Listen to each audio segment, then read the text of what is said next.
Perkenalkan, nama saya Hariminda Saibapahan dengan NIM 11S25017. Di sini saya akan menjelaskan kode saya, tugas saya, rapor praktikum 3. Itu yang pertama, di sini terdapat 3 file, tugas 1, tugas 2, dan tugas 3. Pada tugas pertama ini yaitu implementasi lengkap kalkulator DNI. Berikut adalah kodenya. Em, Kita mulai dari baris yang pertama, include. Pada baris ini yaitu singkatan dari standar input output. Ini adalah library wajib yang library wajib agar kita bisa menggunakan fungsi printf dan fungsi scanf. Kita lanjut pada mainnya. Fungsi mainnya itu yaitu fungsi utama tempat program mulai dieksekusi. Kita lanjut pada baris yang keempat.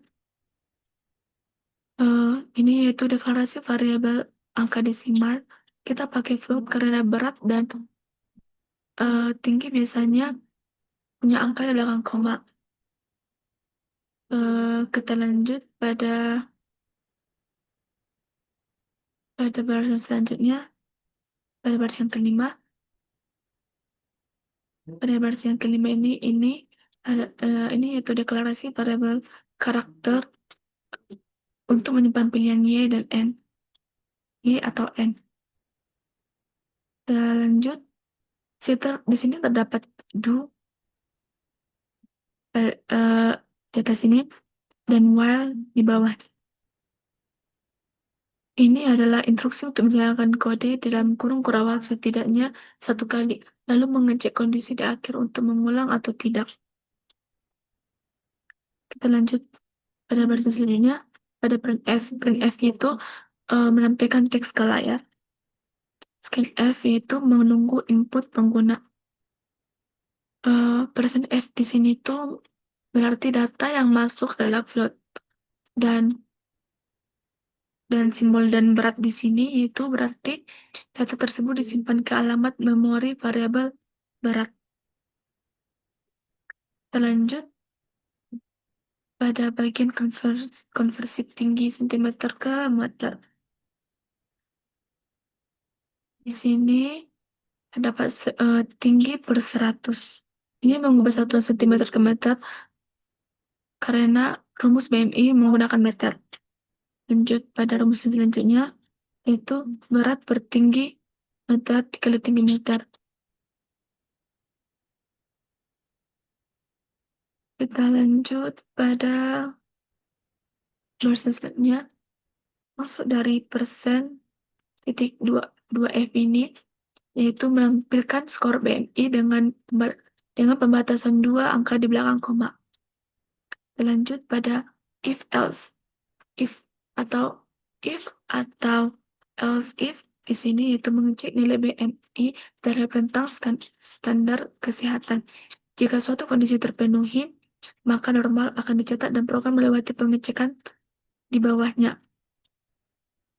Kita lanjut pada baris selanjutnya. Pada baris selanjutnya ini,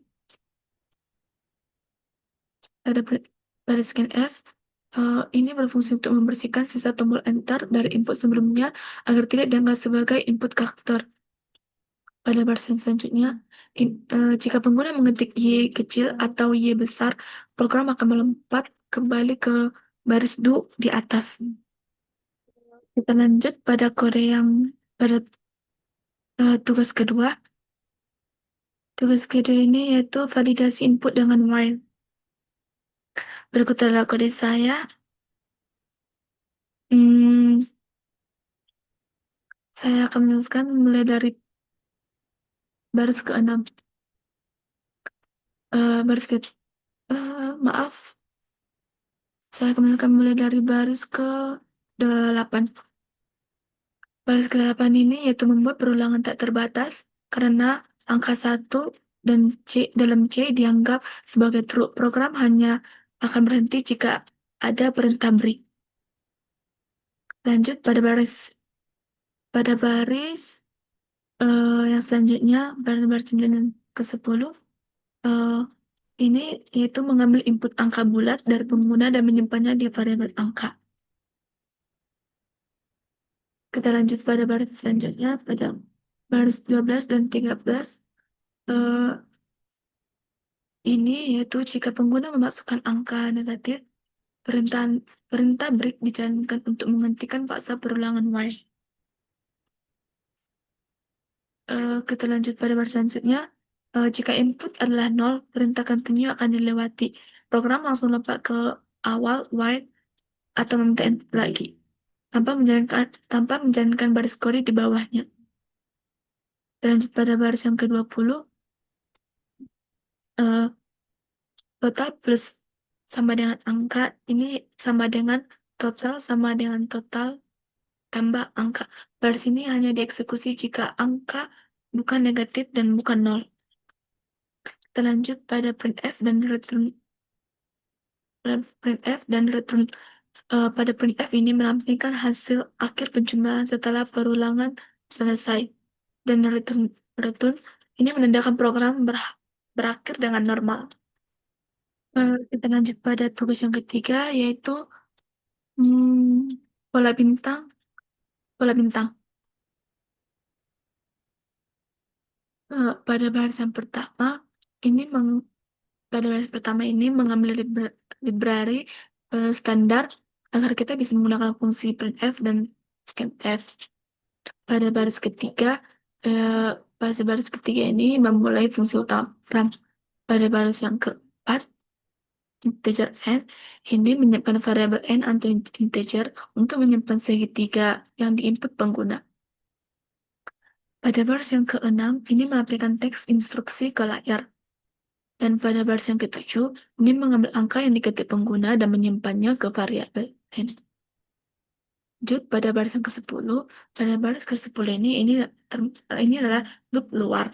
Loop terluar. Variabel i mewakili nomor baris yang sedang diproses atau mulai dari baris 1 sampai ke n. Kita lanjut pada baris yang ke-13. Pada baris yang ke-13 ini, loop mencetak spasi di sisi kiri agar bintang terdorong ke tengah. Pada baris ke-14 dan ke-15, eh, ini yaitu jumlah spasi adalah n dikurang i. Jadi, jika tinggi jadi jadi jika tinggi 5 dan kita di baris 1, maka akan dicetak 4 spasi.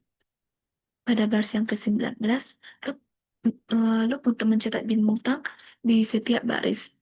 Lanjut pada baris yang ke-20 dan ke-21, menggunakan rumus 2 kali I dikurang 1 agar jumlah bintang selalu ganjil, eh, seperti 1, 3, 5, dan seterusnya sehingga bentuknya simetris. Pada baris yang ke-24 ini, eh, setelah spasi dan bintang pada satu baris selesai dicetak, eh,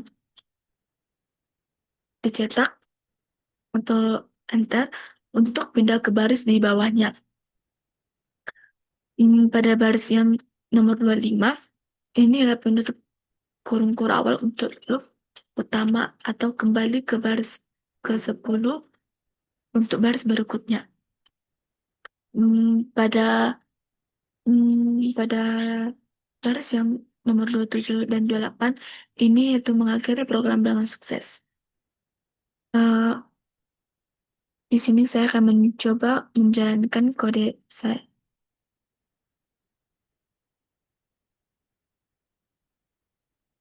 Pada modul dikatakan cetaklah pola segitiga siklus-siklus sejumlah n baris menggunakan perulangan for bersarang. Contoh inputnya 5, kita masukkan 5. Inilah hasil outputnya dari kode saya. Sekian penjelasan dari saya. Terima kasih.